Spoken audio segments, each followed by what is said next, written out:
Hello, everybody.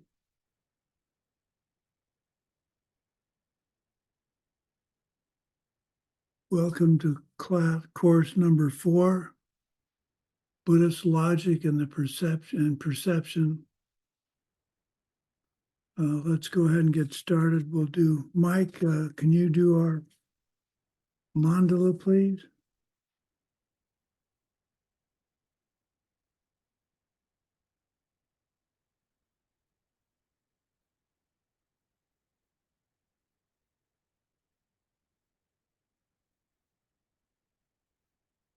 I guess not.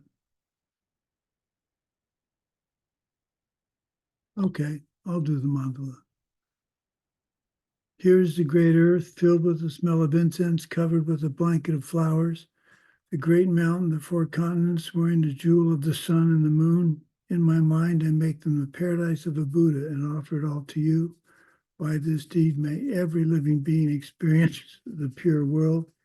Idam Guru Ratna Mandalakam Niryatayame. I go for refuge until I'm enlightened to the Buddha, compassion, knowledge, and strength, the Dharma, the enlightened side of truth, and the Sangha, the community of realized beings. From the virtuous merit I create, from the practice of giving with the understanding of emptiness, moral discipline with the understanding of emptiness, patience with the understanding of emptiness, joyous effort with the understanding of emptiness, concentration and wisdom, may I attain the state of a Buddha for the benefit of all living beings. I go for refuge until I am enlightened to the Buddha, compassion, knowledge, and strength, the Dharma, the enlightened side of truth, and the Sangha, the community of realized beings. From the virtuous merit I create, from the practice of giving with the understanding of emptiness, moral discipline with the understanding of emptiness, patience with the understanding of emptiness, joyous effort with the understanding of emptiness, concentration and wisdom, may I attain the state of a Buddha for the benefit of all living beings. I go for refuge until I am enlightened to the Buddha, compassion, knowledge, and strength, the Dharma, the enlightened side of truth, and the Sangha, the community of realized beings. From the virtuous merit I create, from the practice of giving with the understanding of emptiness, moral discipline with the understanding of emptiness, patience with the understanding of emptiness, joyous effort with the understanding of emptiness, concentration and wisdom, I will attain the state of a Buddha for the benefit of all living beings. Oh, it feels like I just taught over the weekend. Wait a minute, I did. That was supposed to be funny. Okay, we're going to do some rejoicing. Let's start with Tatiana. What do you have to rejoice about?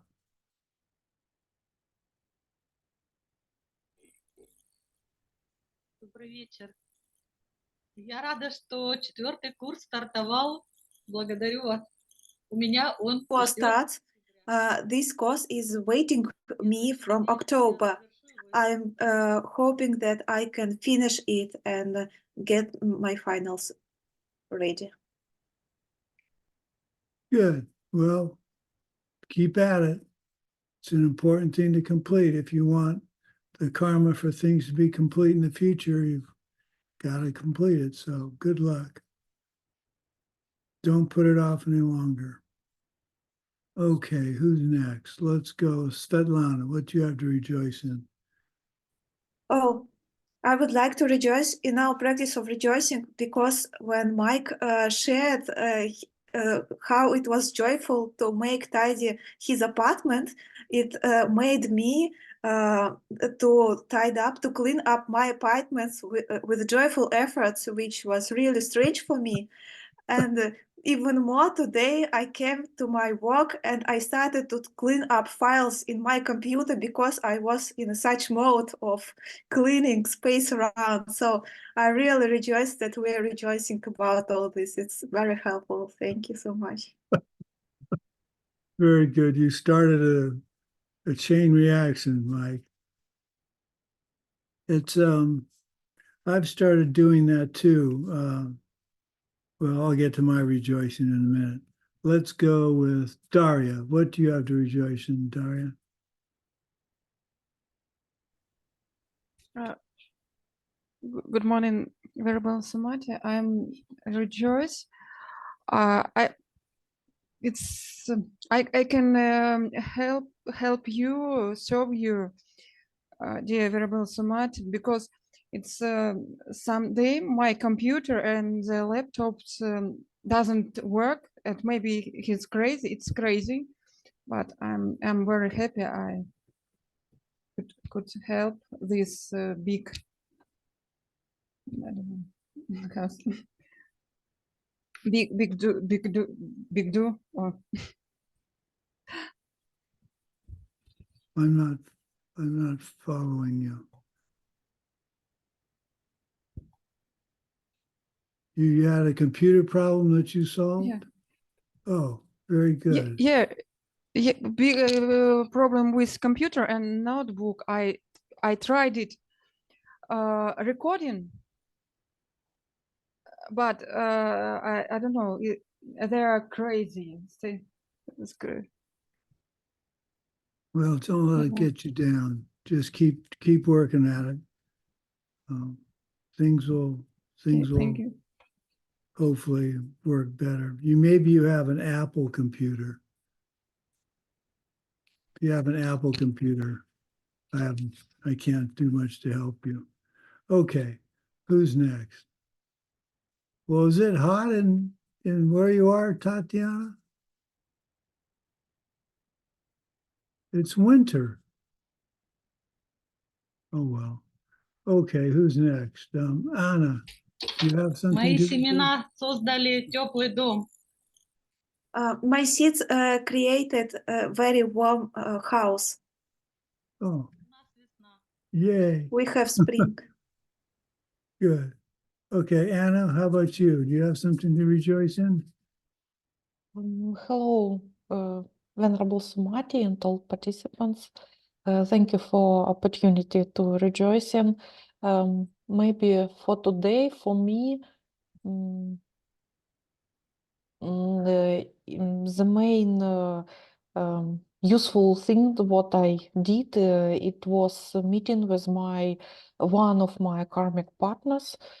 She's trying to get visa to USA to visit the retreat in Diamond Mountain in April, and I tried to help her in this process. And we discussed different questions about law, about some documents. I hope she has an interview in the end of March. At the end of March, so I hope all will be okay and she will get her visa. Well, thank you for helping. Yeah. Yes. Does she have to go to the U.S. Embassy for her interview? No, she will be in Sri Lanka. Try to get her visa. Yeah. Got it. Well, that may be easier in Sri Lanka coming to the United States. I'm not sure how easy it is to come from Russia to the U.S. these days, but well, thank you for helping her. That's Thank you. setting the seeds for you to have the help when you need it to travel anywhere. So that's very powerful. Okay, who's next on my list? Layla, what do you have to rejoice in?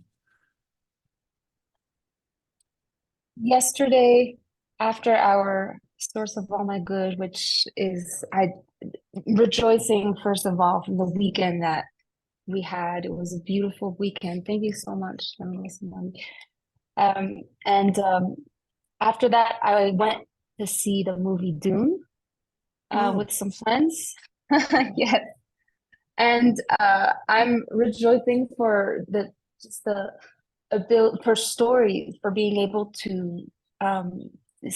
I grew up with the story, and rejoice for having been introduced to it when I was a kid from my family, and then being able to grow with it and it having more meaning for me, and it, entertainment and play being a part of the learnings as well. But just I rejoice for really, really good times with in this imaginative world. It it was beautiful right after the weekend we had. Oh, good, good. I'm old enough to remember when the first Dune came out. The David And Lynch one. yeah, I read Yeah. I read a couple of the Dune books, but they just Same. I read the first two. yeah, I just the rest of them I just couldn't get interested in. But the first and the second one were really, really powerful books. They are, and it's such a beautiful thing that we're able to have these kind of stories that last so long, that Yeah. are stay with us for, centuries. Yeah. Well, on a more mundane level, The Princess Bride is one of my all-time favorite films. And if you've never read the book, it's worth getting the paperback book. It's very well, it's a really interesting read. That's one of my favorite all-time films. Okay, who's next? Mike, do you have some more cleaning stories for us? I know everything's been centering around cleaning, right? Well, I did do a nice vacuum of the cat hair this morning, but so I guess I can rejoice in that, in doing little bits of cleaning at a time instead of waiting 2 months for. But anyway, yesterday I was at an event. I was like working, and it was like a grand opening for like a beauty salon, like a hair salon. And the girl who was opening the salon had invited me to be a vendor there, and her mom was there. So they lined everybody up in front, and they were taking a picture, and the mom had taken her glasses off and put them down on the table. Now, I have been looking for opportunities to practice the whole Jampa method thing from Lojong, and like anticipating people's needs and looking for. So as soon as she sets them down on the table, I'm like, she's been drinking. There's a lot of stuff going on, and I'm like, she's probably going to forget about them. So I just have my eye on her glasses on the table, and then they're taking the pictures, and everyone's laughing and crying and whatever. And 10 minutes later, she's going, and I'm looking and I'm like, ha ha ha ha, ha. And I grab her glasses off the table, and I just like walked up to her like this. I'm like, are you looking for these? And she was like, and she picked them up, and she's like, oh my God, thank you so much. She's like, I'd be dead without these things. And she was just she was just really happy, and it was nice to share a moment of like magic with somebody like that. Wow, that's really, and your thought process is wonderful. You didn't make a spectacle out of yourself, did you? No. I'm so great. Look, everybody, look at me. No, it was a joke about glasses, spectacles. Oh my Make God. a spectacle out of yourself.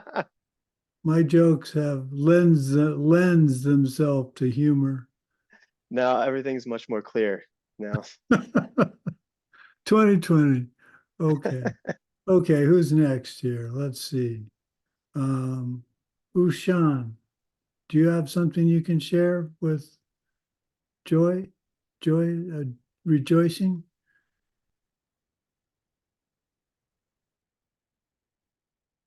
Maybe I'm not pronouncing her name right. Well, we'll move on to Katya. Katya. Hi, hello. I rejoice that I'm missing ACI 4 because I have until 6, but I'm missing 4. And I'm very happy that now you are going to teach it, and I have the opportunity to take it with you. Oh, good. I'm happy. I'm happy too. Where's your other half? Where's Sheila? Yeah, she's going to take it with Lama Sarani. So she's going to start, I think, on March 12th. Yeah. Well, I don't know. Okay. Well, we'll see who gets the better class. Okay. We will see who who teach better or who learn more. Well, we already know who teaches better. My wife does. But anyway, okay. Am I missing anybody else? Oh, I have to rejoice. I had several people after class yesterday. Several got in contact with several of the Vietnamese students, and they're very interested in translating the book of lists. So I'm excited about that. It looks like ACI may take on the task of publishing it, whatever that means for that list. It's really not big enough for a book, but anyway, ACI seems to be interested in letting me use their name on it to because they have a brand they need to protect. So I should find out more about that soon. And speaking of publishing, my latest book, I'm going to get the final, hopefully the page proofs for the last pass before they print it later this week. So that's pretty exciting. What else?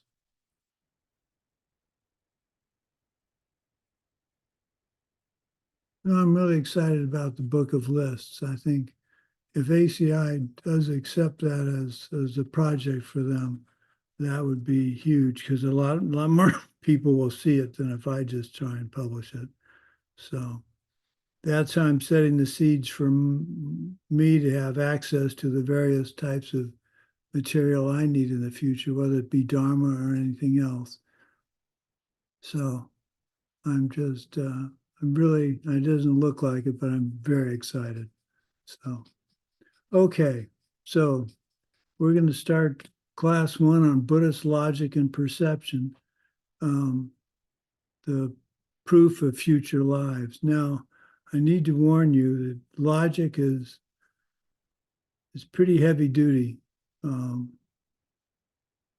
So bear with me, be patient. We take it in a deeper dive in course 13, but for now we'll just work on the entry level. So here we go. So why are we studying logic?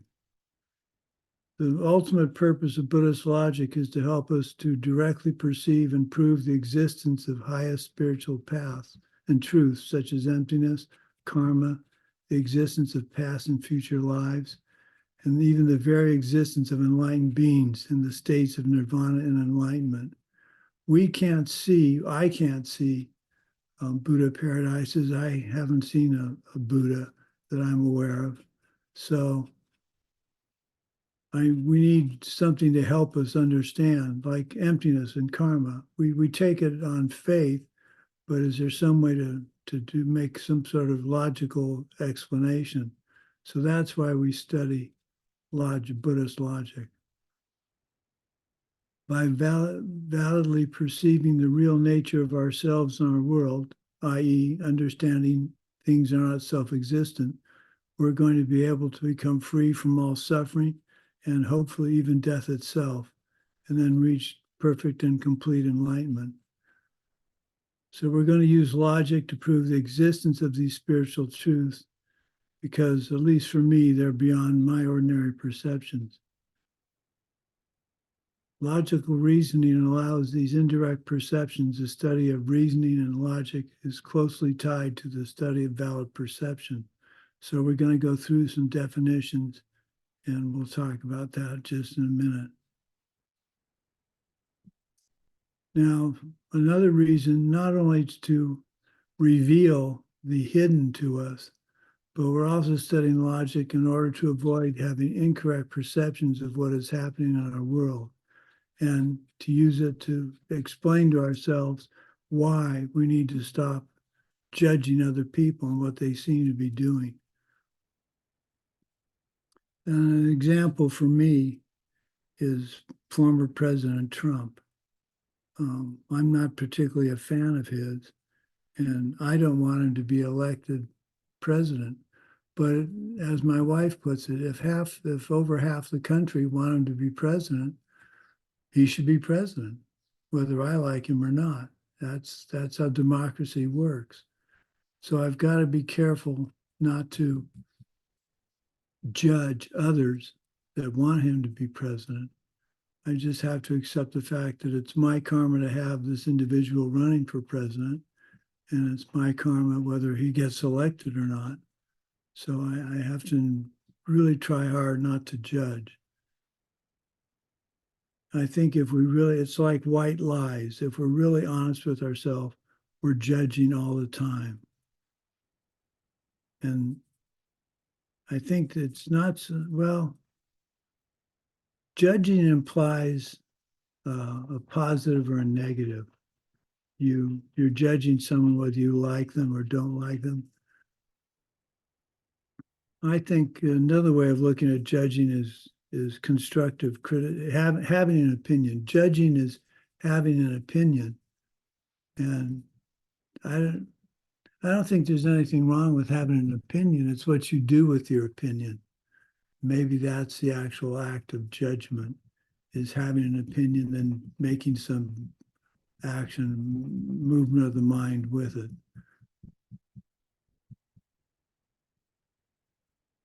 We can use logic to stop ourselves from committing negative karma, which will cause us great suffering in the future. We can also use logic to commit positive karma, which will bring us great joy in the future. I think it's important whenever we discuss negative karma, we really need to keep in mind this. A lot of what we're talking about is true for positive karma. Gyaltsab. So when you see a tank of Tsongkhapa, there are two of his two major students are on left and right in the tanka. On his right in the tanka is Gyaltsab, and on his left in the tanka is Kedrib. And that's something I keep not remembering because I can't think of a way to easily remember that. But maybe this class will finally burn it into my brain.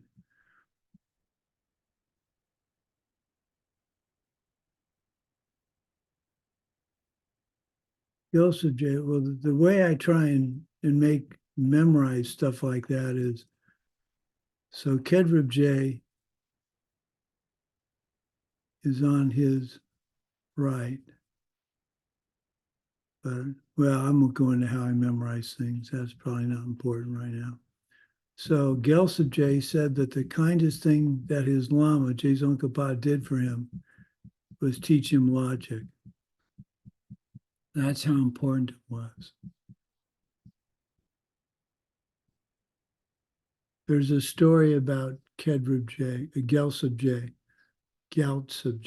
that's worth telling. He was a very famous logician back in the day in Tibet and thought a lot of himself, and he was pretty powerful and important. And one day he went to hear this new monk, new to his area monk named Tsongkhapa to teach. And he thought he was so important that he went up on the stage with Tsongkhapa because he was that important a logician. And after listening to Tsongkhapa for a few minutes, he realized he was completely out of his league, got off the stage, and started doing prostrations. That's how powerful a teacher Tsongkhapa was. And so when Gyaltsab said the kindest thing his Lama did was teach him logic, that's a pretty important, pretty impressive statement. Lord Buddha taught the purpose of logic and reasoning in a sutra in which he related the story of one of his past lives as a monk, in which he wrongly judged and claimed a certain high monk of his monastery was acting unethically with some of the lay people in a local village. As a result of this misdeed, he suffered a lower rebirth for many lives. So this is before Lord Buddha was actually a Buddha. So that's where the phrase comes, I or someone like myself can judge a person, but no normal person should judge another, for they will fall. So that's something you should memorize and have on the tip of your tongue when someone asks. I or someone like myself, i.e. a Buddha. So a Buddha or someone like a Buddha can judge a person, but no normal person should judge another, for he will fall. An enlightened being sees all things, including the minds of all beings. Thus, they are qualified to judge a person because they cannot be mistaken. But a normal person should not judge another, or else he or she will fall or slip to the lower realms.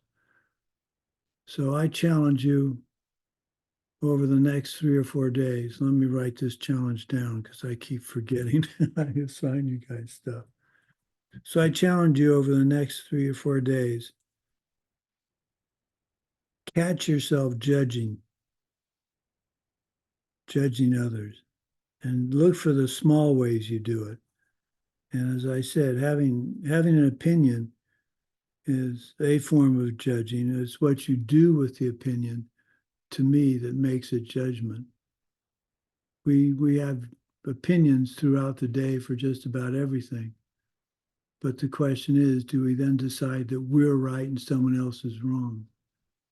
Then you're judging. So try and catch yourself. And we'll talk about that next class, if I remember. As Kedrib explains in the first reading of this class, the point is that an ordinary person cannot read the mind of another being and cannot accurately ascertain whether the other being possesses negative traits or good traits. So we should not judge others. We should never come close to saying anything like, this person has such and such faults, this person has no good quality, things like that. I catch myself constantly throughout the day, getting ready. Maybe 3 or 4 years ago, I would have made many more statements judging people than I do now. I'm trying to think of a good example that happened yesterday.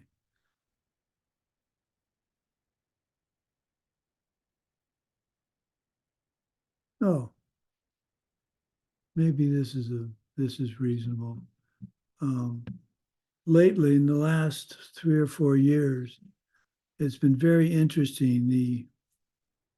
Maybe it's been more years, but it used to be that all you saw on TV, the ads in TV were beautiful people in the ads. There are no flaws, or no, I shouldn't say flaws, but they weren't ordinary looking people. They were actors and actresses, and they looked beautiful. And now you see normal, everyday people in the ads. And I find that quite refreshing because it's the normal, everyday people that use these products. So I find myself thinking, rejoicing in the fact that the advertising companies have finally figured out that instead of saying, oh, this person's not pretty enough or good looking enough or handsome enough, or they're a little bit disheveled, or they have flaws. What they're doing now is saying we're going to have normal everyday people in the ads. And I just find that refreshing, because before they were saying the only way we can sell things is to have beautiful people doing it. And that's ridiculous. So that's a minor thing, but I find myself rejoicing in that. Okay.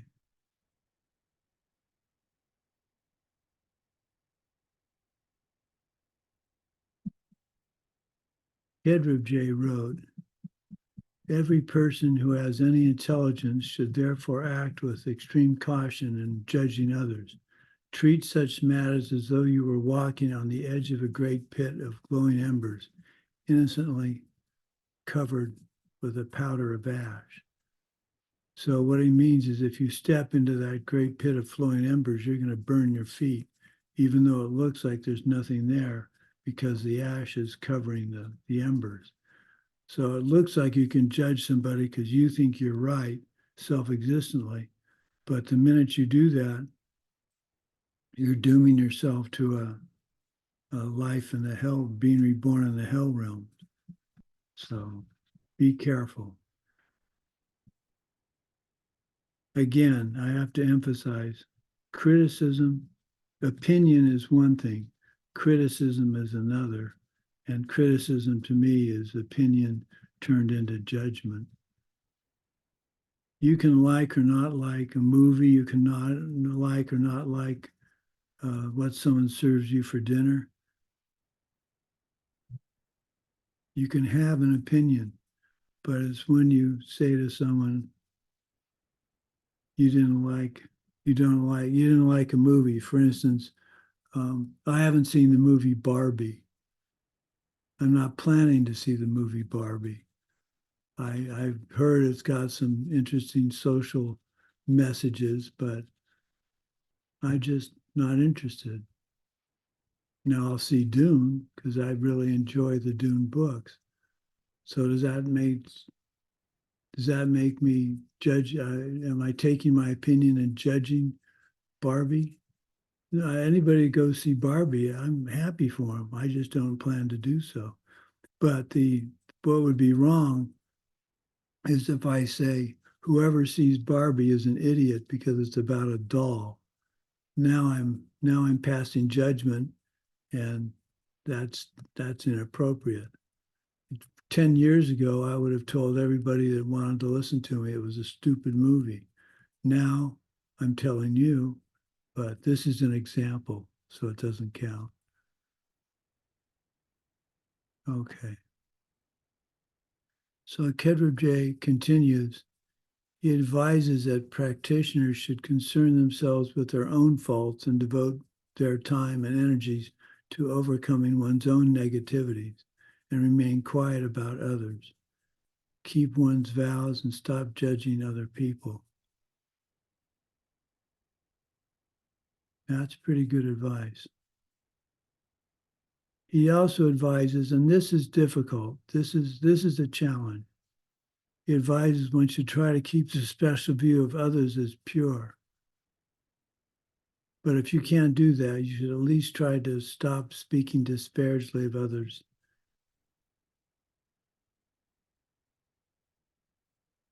Gyaltsab J teaches that our spiritual practice is not to go around correcting others, but simply clean up our own minds. That's a very important point.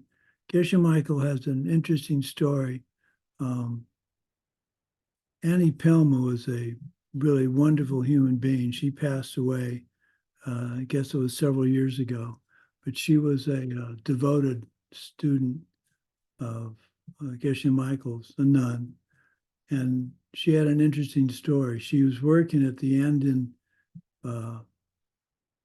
Diamond Company and just saw how Geshe Michael carried himself and treated others. She didn't know he was a monk at the time because he didn't wear his robes. And she just one day, as I understand it, one day she went up and said, I don't know what you know, but I need to know it because you really are treating people so beautifully. So the point of this story is we don't go around telling people we're Buddhists. We don't go around telling people we have bodhicitta and we're bodhisattvas. We want people to see how we handle ourselves and respond to difficult situations and have them ask us, what do you know that I don't know that allows you to be so peaceful and so cooperative with people? That means you're doing your practice properly and they're intrigued and want to know more about it. And then you can launch into discussing that you're a Buddhist and maybe get to the point of karma and maybe get to the point of emptiness, although that's a stretch. Most people don't want to hear you talk about karma and emptiness as soon as they learn you're a Buddhist. But the point is, you want to have someone come to you and say, whatever you know, I need to know because you are a peaceful and apparently very caring person, and I want to be that way. I had a student come up to me. One student I can remember in particular came up to me one day at Diamond Mountain, And he said, David, which is my usual name. He said, David, I don't know what you've got, but I want to be just like you. And I thought, wow, that's about the highest compliment I could get from anybody. So it's hard. You're going to find yourself judging all the time. But again, and I know I've emphasized this already, but I want to emphasize it one more time. Having an opinion is fine. There's nothing wrong with that. It's what you do with the opinion that's the important thing. Keep it to yourself, share it with someone as an opinion, and leave it.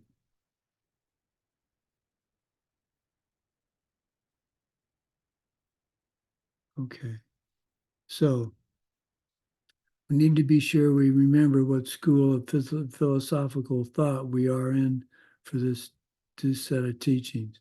The study in this course is presented from the Tantrika logic and sutra schools and the lower mind-only school. Now, for those of you that took the Source of All My Good, you've got the that scopes chart. I'll make a note I'll make another note here. We'll go over the schools next class. Just to keep this all in perspective. Because you should be able to know where the schools are at any time when we talk about it. So, logic and valid perception. Valid perception is an incredibly important part of the concept of logic. Logic and valid perception are one of the 5 great subjects of the Buddhist monasteries. So, what are those subjects? Logic and valid perception, Abhidharma, Vinaya, Prajnaparamita, and Madhyamaka, or the middle way. So again, Abhidharma, higher knowledge, Vinaya, vowed morality, Prajnaparamita, perfection of wisdom, and Madhyamaka, the middle way.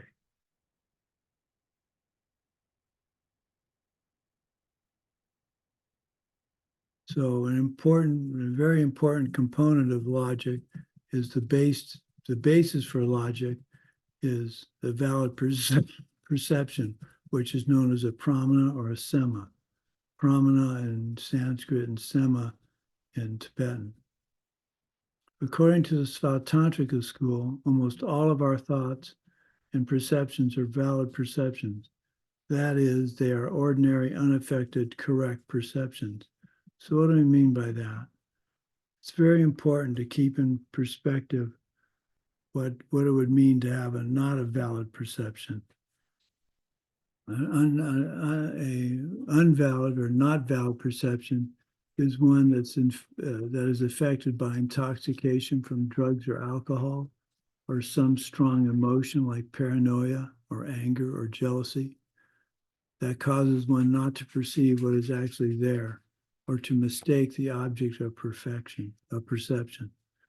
So, you're drunk or you're high on drugs, you're not perceiving things as they really are. You're really mad, you're paranoia, you're paranoid. Again, you're imagining things that aren't there. So those are invalid perceptions. An example we use often in class is you mistake a leaf blowing across the road for a squirrel, or think the trees are moving backwards when you're driving in a car along a tree-lined street.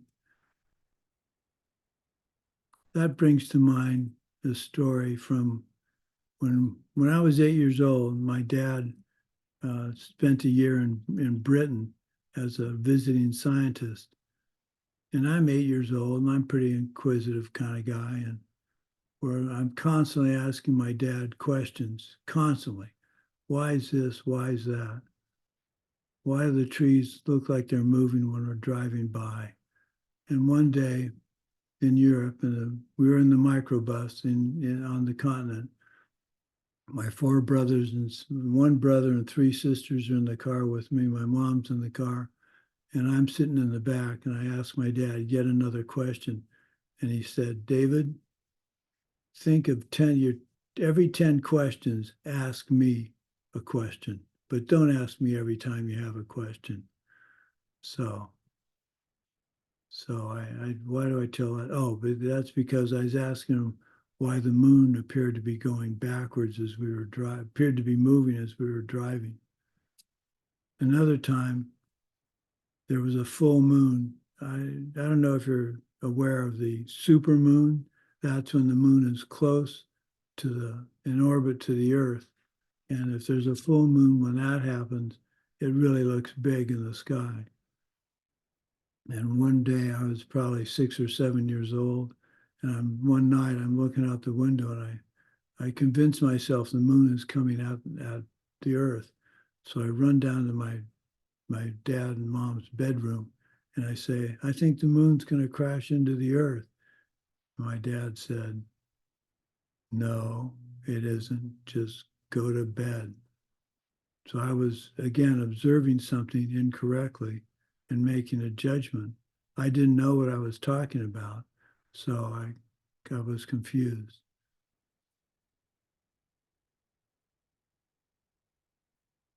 To have logic is to understand that you do not know what is happening unless you're having a valid perception about what that thing is, and to be able to deductively establish spiritual truths that are beyond our ability to directly confirm. So unless you're having a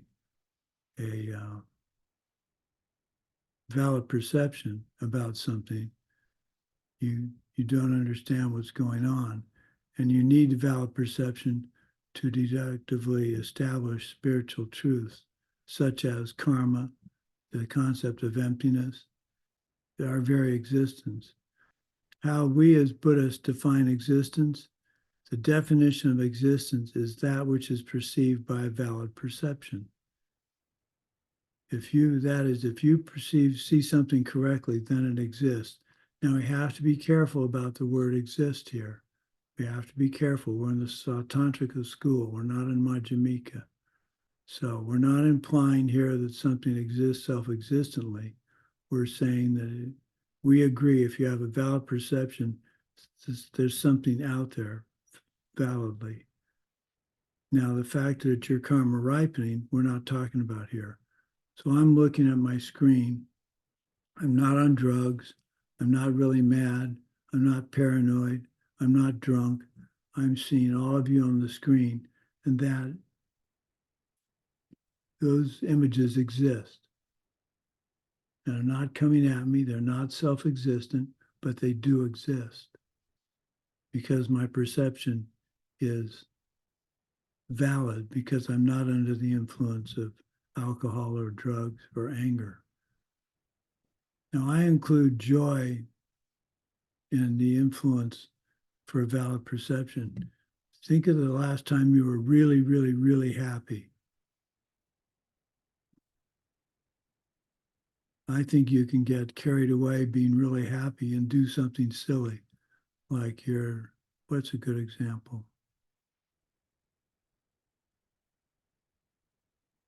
No, I can't think of one right now. When's the last time I was deliriously happy?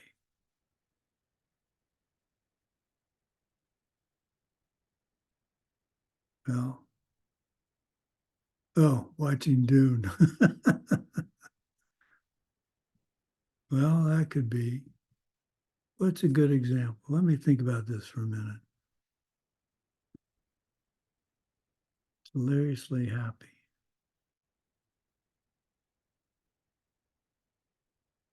Well, I can't think of something now, but I think you get my point. The point of not being under the influence of drugs, alcohol, or anger, just as anger can cause you to do something you'll regret, so can overwhelming joy. Golly, I'm trying to think of a good example.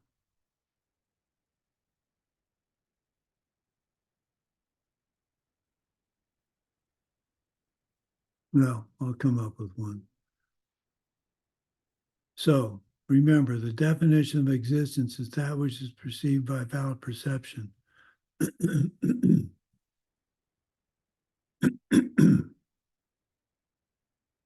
Oh, that's good. Thank you, Mike. That's an excellent example. You're so happy about a new relationship that you get carried away, and then people start to get, that person starts to push you back because you're overwhelming them with attention. Yeah, thank you, Mike. That's a great example. Now, when did that happen in my life? Well, I can think of it. I'm not going to share the particular experience, but I can think of when that happened to me in 3-year retreat. Yeah. Okay. So how does valid perception fit in our everyday life? 99% of what you see are valid perceptions. So it's not some mystical thing, and valid perceptions are something we don't have every day. 99% of what we see and react to are valid perceptions. It's just that the ones that aren't valid are sometimes the ones that get us in trouble. So the lineage and texts we're going to use for this course, it's very important to understand that what we're going to be studying, the texts we're going to be studying, are really very simplistic compared to what we could be studying. But the ones that we could be studying are very dense and often have code in them for words that were used and terms that were used back in the original text that are hard to explain. So the founder of Buddhist logic, after Lord Buddha himself, was Master Dignaga, and he was around circa 440 AD. He assembled Lord Buddha's teachings on logic into his text called the Compendium of Valid Perception. So what he did was kind of what I'm doing with the Book of Lists. I've taken lists from throughout the ACI teachings and I've compiled them into one place. So what Master Dignaga did was he took teachings on logic and many, many different sutras, many, many different teachings, and he compiled them into one compendium on valid perception. That's a really dense and difficult text. The second great classical Indian commentator on valid perception was Master Dharmakirti. This is about 200 years later in 650 AD. That doesn't, oh yeah, after death, 650 AD. He wrote his text according to the Sutrist and lower mind-only school. However, according to the higher middle way school, Master Dharmakirti was actually a closet Prasangika practitioner, and he was trying to explain pramana from a sutrist perspective to help the sutrist individuals understand it better. So he commented on and explained Master Dignaga's root text in his commentary on valid perception. One of the earliest Tibetan commentators on pramana was Gyaltsabje from 1362 to 1432. He wrote his commentary on Master Dharmakirti's commentary, and his commentary was Sunlight on the Path to Freedom. Then there's one more person we need to put on the list, and that's a contemporary Sarah May writer on logic, was Geshe Wanchuk from 1928 to 1997. So contemporary in that 25 years ago, he passed away. So his writings were more in line with what we could hope to understand now. He was a teacher of Ken Rinpoche, Geshe Lobsang Tarchen, the root lama of Geshe Michael. He wrote the commentary called The Jewel of True Thought. So we had the original text by Master Dignaga, Compendium on Valid Perception. there was a commentary written on that by Master Dharmakirti, and his was commentary on valid perception, so that makes sense. Then the next one was Sunlight on the Path to Freedom, which is a commentary on a commentary of a text. Then Master Geshe Wangcha wrote a commentary on a commentary on a commentary of a text. So we're very lucky to have these commentaries, because in each case the commentary simplifies or explains in greater detail the actual tenets of something that's very dense in the original text. So as Geshe Michael puts it, the successive commentaries break the code of the previous text, which are typically written in a certain context to disciples of much higher knowledge. So we need to rely upon subsequent explanations for the meaning of the earlier works. So topics in these texts include: how do you define something? What is the definition of a definition? And the outline of all existing things. Another topic is the topic of Chi Chedra, the study of generalities and specifics. All of this is important as we try and figure out reality, how things really work. And that's the subject of our next class. This is pretty much all I have for today. This is dense. It's a little confusing, but I assure you that it's worth sticking around for, because it's going to help you understand how the world really works. So if there are no questions, let's dedicate this, and we'll see everybody on Thursday. By the goodness of what we've just done, may all beings complete the collection of merit and wisdom, and thus gain the two ultimate bodies that merit and wisdom make. I'm going to have to take a break here, so if there are any questions, hang on, I'll be right back.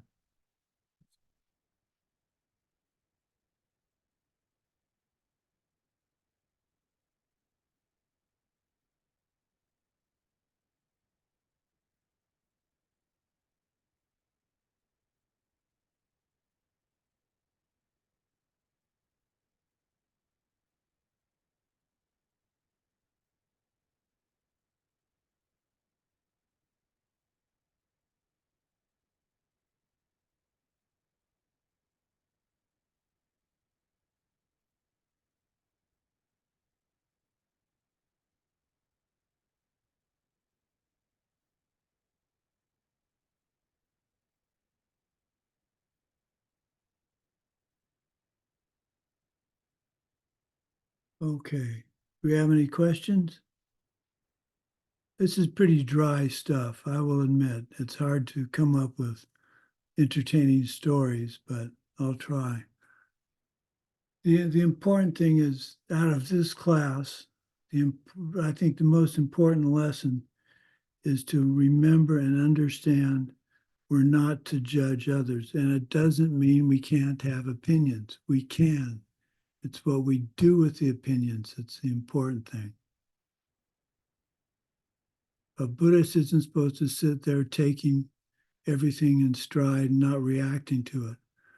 To me, a Buddhist is to take everything in stride and then do what he or she needs to do to change the world. And that doesn't mean sitting somewhere and ignoring the world because you're not supposed to have a thought or an opinion. There's nothing wrong with opinions. It's what you do with them that generates a judgment. And then that judgment is what gets you into trouble, because you're assuming something about somebody else. I have a bit of a question. Sure. You've used Trump as an example in the past of someone you don't necessarily agree with. What are some of the ways that you've gone about not judging, let's say, someone like Trump? Well, I have an opinion. And instead of vote, if someone says they voted for Trump, instead of my saying, well, in fact, I have some very good friends that I highly respect that voted for Trump last election. And I think they were nuts. But I haven't said that to them because that's taking my opinion and making it into a judgment. Now they have opinions about Geshe Michael. They think they think I belong to a cult.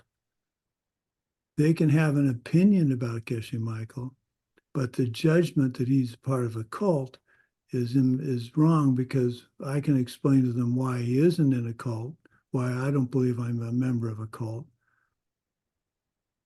But they've made the judgment that I am. So my judgment, so I don't agree with former President Trump. People know that. I don't then say he's not only wrong, he's wrong for these reasons because he's an idiot. That's taking what I'm thinking and trying to impress or trying to change someone else's mind by judging another. Now, constructive criticism is trying to change somebody's mind, but I say it, I leave it at that. I say, this is what I think. You've asked me what I think of President Trump. I don't agree with what I consider to be racist policies. You can agree. I'm not saying you shouldn't or should agree. And I'm not saying you, Layla. You understand that. I'm talking the big you. So that's how I differentiate between having an opinion and judging. But if you don't act on it, but then if you have thoughts, let's say, of, well, if you're thinking, well, that guy is an idiot, but you're not saying it, but yeah, is that considered judging? Well, you ask a good question, as you often do. It's movement of the mind. So what I try and do is this. When someone brings up President Trump, I say to myself, I don't agree with him. I say to myself, I don't agree with him. I hope he doesn't get reelected. What can I do to stop him from being reelected? And I do that in a Buddhist perspective. What seeds do I need to set in my mind to stop him from being elected? But I don't say he's an idiot and you're an idiot for thinking he's an idiot, thinking he's a good person. And I don't force my opinion on others. But you're right. Having an opinion is a judgment. I like to think of it by not acting on it, then it's not causing me the karmic issue of judging another for sure and then going to the hell realms. But I think you make a good point. It's movement of the mind. So I try and stop. I actually try very hard when the subject of Trump comes up in my mind, I just stop. I just stop and say, there's no point thinking further about this. You know what you think about him. And when my wife and I discuss it, we focus our attention on how can we make sure that his lawsuits, well, here's an example. In my opinion, he's delaying all these judgments with all these appeals and stuff. And I think he's just delaying so if he gets to be president, he can squash some of the investigations. I think that's wrong. But if over 50% of the voters think it's right, who's right? Who's wrong? I'm moving out of the country if he gets elected. I'm seriously thinking of doing that. Mexico's quite nice. Mexico is one of the places we're thinking about. We have a dear friend who's has a Airbnb on a lake in Guatemala that we've been to. That's just Lake Atitlan. Yes. Yes, it's absolutely. Do you know Savone by any chance? No, I No. don't. But I know the lake quite well. It's a beautiful lake. Oh, it's absolutely stunning. We were there Yeah. for 10 days and we saw a volcano erupting in the distance. Wow, I'm not yeah. sure which direction it was, but oh, it's just It makes you magical. feel so tiny. Yeah. That road down to, Yeah. I think San Marcos, is that one of the cities? San Marcos, yes, that's one Yeah. of them. Yeah, that road down to San Marcos scared the bejesus out of me. That's such a, They, the switchbacks. I think it was the one that leads to the water? the one that goes down from the highway down to the city. Oh, yeah. Yeah, I was in the passenger seat of the car, and that I'm just glad someone who knew what they were doing was driving. But anyway, where'd we go with that? Oh, Trump and opinions. So you're right. I think if I'm completely honest with myself, having an opinion is also judging. But there's a difference between, to me, there's a very big difference between having an opinion and forcing that on somebody else. That's what I consider to be true judgment, is saying that you're right and someone else is wrong. And we do Very it helpful. all day. We do it all day. We have, it's like white lies. We do it all day, and we're reaping the karma from it. I have an opinion about the Ukraine, about Gaza, about Yemen, about the Houthis taking on the ships in the Red Sea. From my side is completely wrong. From their side, and often in Gaza, they're tired of being beat up by the Israelis. The Israelis are tired about by beaten up by the militants from Gaza, the terrorists. Who's right? They both are. Who's wrong? They both are. It's easy to take a side, but at what point, for instance, I don't know much about the Ukraine and the Russia conflict or the Gaza and Israeli conflict, but it always seems to me, especially in the Gaza and Israelis, the Gaza residents say Israel is beating up on us and destroying homes and everything. It's not fair, it's wrong.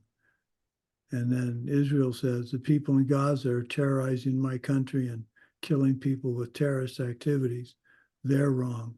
Well, someone has to stop it and start afresh. Trump coming into the politics in the United States and saying, we need to clean out the swamp that's Washington, D.C., all the lobbyists. He's right. That has to stop.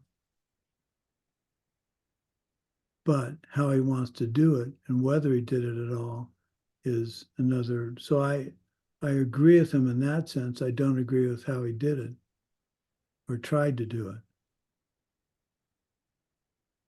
Can we objectively say that committing a heinous crime is wrong? Let's see. Can you objectively say? Or because we can't Yes. read Yes. what's in the other person's mind, or I don't know. No, I think we could say that the heinous crimes are, well, of course, they're not self-existent. Well, let's put it this Yeah. way. If you commit a heinous crime, the karma you get from it is not, you can't make that karma be good. Those are, you don't get a good result from a heinous crime. So in that sense, well, I got to be careful. They're not self-existently wrong.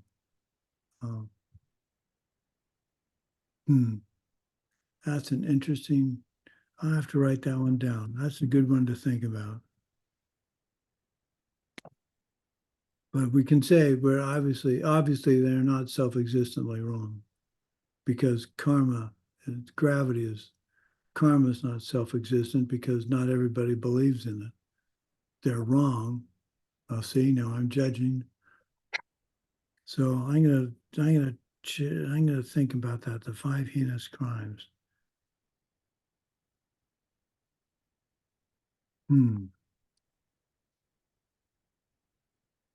Remember what the 5 heinous crimes are?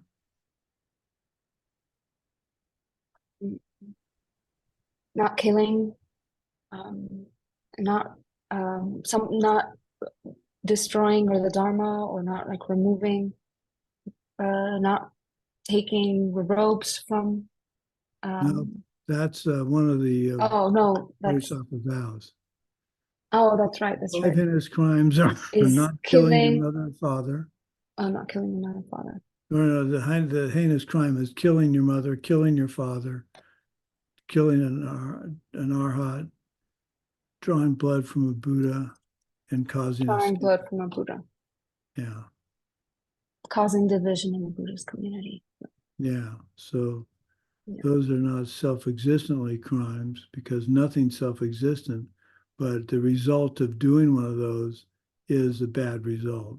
You can't get I don't think there's any way in the scriptures I've read where you can do something like killing your mother or father and it's okay. Now that brings the question, a very good and very important question for euthanasia. If your mom or dad is suffering greatly in the hospital and they want you to pull the plug. Yes, but if we are thinking of killing as, I mean, the opposite of protecting life, and if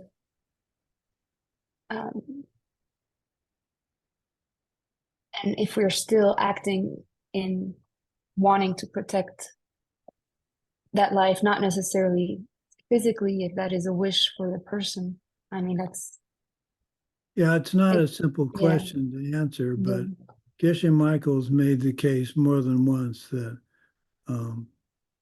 well, for instance, for me, if I get to the point where I'm not responsive, I'm just laying in bed doing nothing because I've got advanced Parkinson's, and it's causing it's 24/7 care and feeding and all the things that come with that. My wife and I have agreed for either one of us that at some point it's whoever the surviving one is, it's their decision.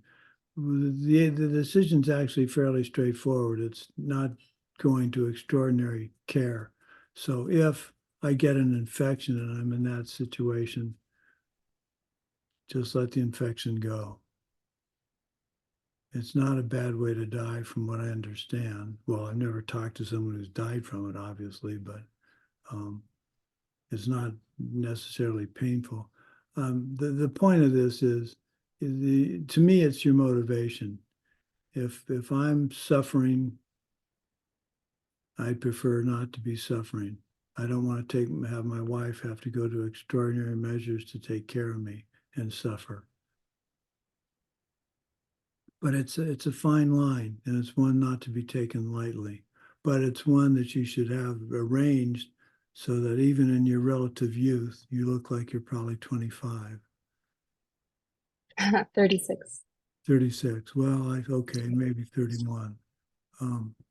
You should have. 7? I think I'm 37. I always forget. I really encourage you, even at the young age of 37, have your affairs in order. That's why the death meditation course is so important.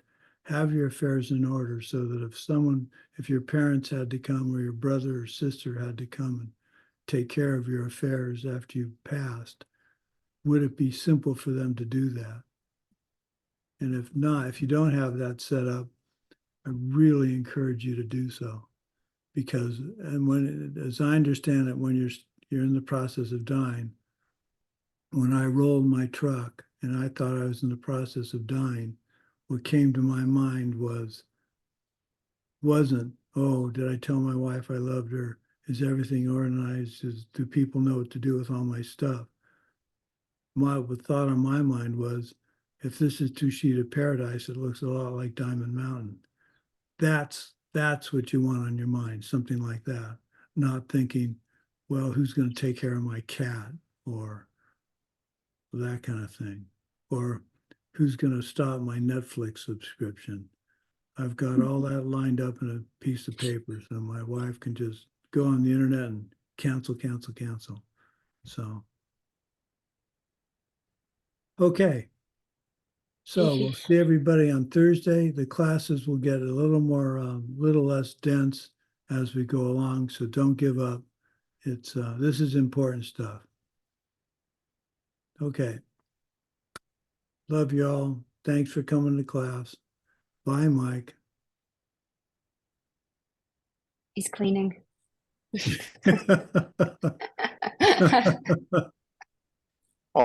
Always cleaning, always cleaning. Okay, Have a good day, guys. bye-bye. Bye. Thank you, Svetlana.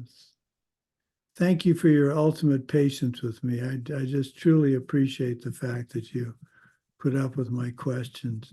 Shortly after I emailed you about a link, I remembered I had the link in another part of my Gmail account, but I really appreciate everything. And Layla, if I ever tease you about asking questions, hard questions, don't give up doing it. These are the kind of questions that need to be asked and need to be answered. So keep on doing it. I appreciate it. Same with you, Katya. You have good questions too. Okay. Later, Tatiana and Anna, Daria, bye-bye. Thank you.